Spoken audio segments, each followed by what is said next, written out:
ये छात्रों के प्रदर्शन का ही असर है कि उत्तर प्रदेश में आजम खान की यूनिवर्सिटी, जौहर यूनिवर्सिटी पर बुलडोजर चलना था।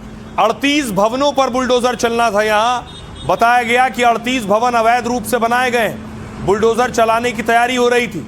इस बीच छात्रों ने प्रदर्शन करना शुरू कर दिया। छात्र जौहर यूनिवर्सिटी के सड़कों पर बैठ गए, यहां भी आंदोलन करने लगे।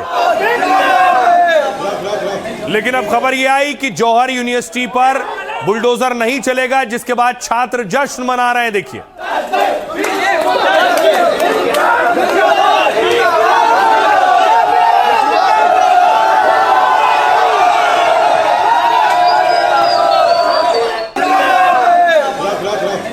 जौहर यूनिवर्सिटी के हक के लिए स्वामी प्रसाद मौर्य भी सड़कों पर उतरे थे और जौहर यूनिवर्सिटी पर बुलडोजर ना चले इसलिए वो भी प्रदर्शन कर रहे थे सड़कों पर।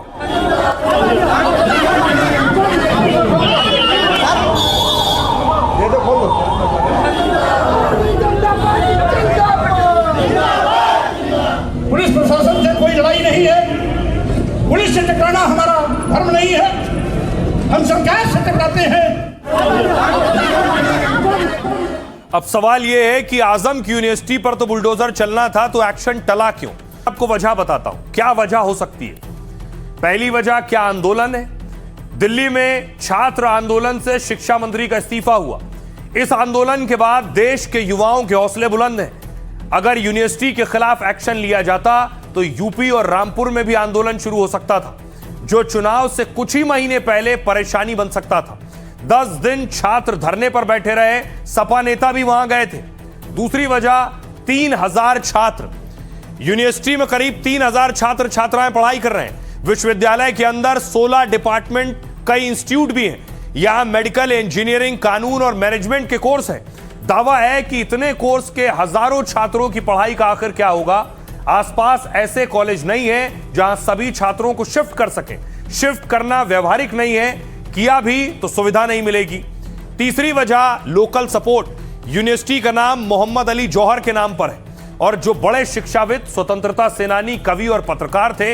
ऐसे में स्थानीय स्तर पर यूनिवर्सिटी को लोगों का सपोर्ट है। आजम के कई विरोधी भी यूनिवर्सिटी पर कार्रवाई नहीं चाहते। चौथी वजह यूजीसी का समर्थन।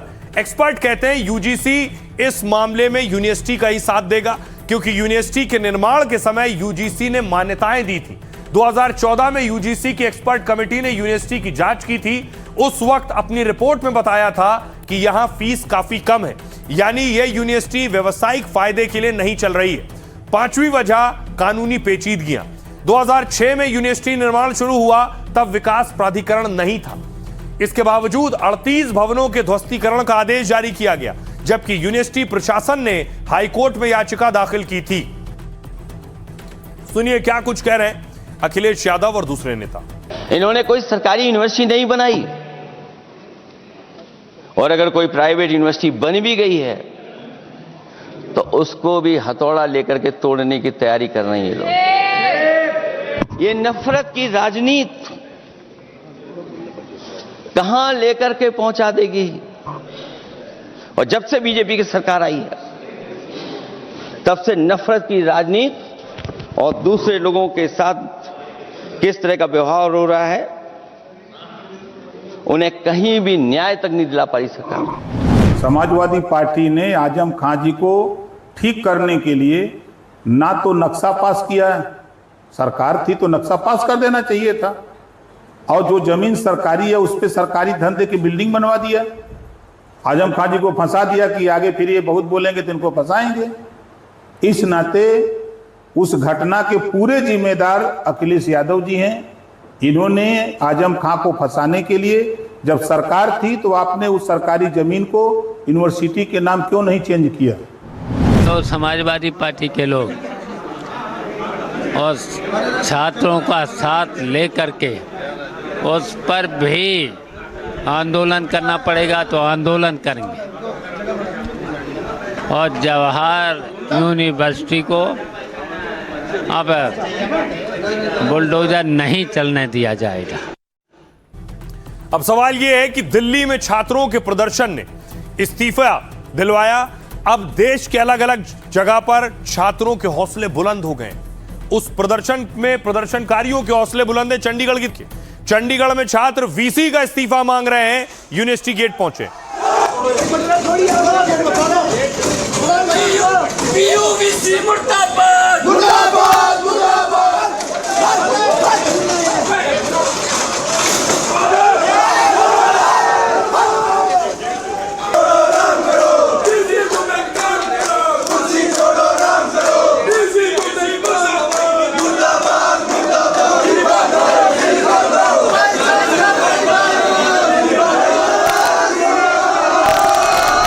वीसी का इस्तीफा चाहिए।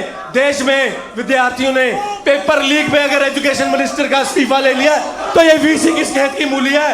आज इसका इस्तीफा चाहिए, हमें अथॉरिटीज का इस्तीफा चाहिए, एसडीओ का इस्तीफा चाहिए। जो जहां परेशान है वो सिर्फ इस्तीफा ही मांग रहा है।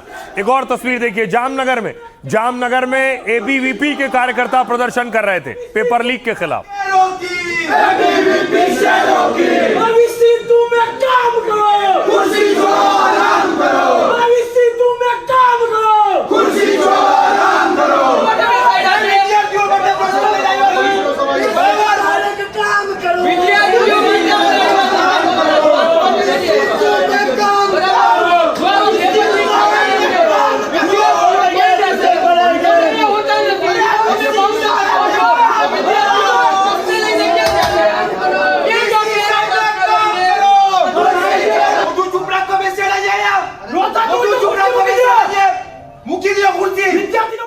तो शहर शहर इस्तीफे मांगे जा रहे हैं। कोलकाता लिए चलता हूं। कोलकाता में एसएफआई प्रदर्शन कर रहा था, सड़कों पर उतरा हुआ था।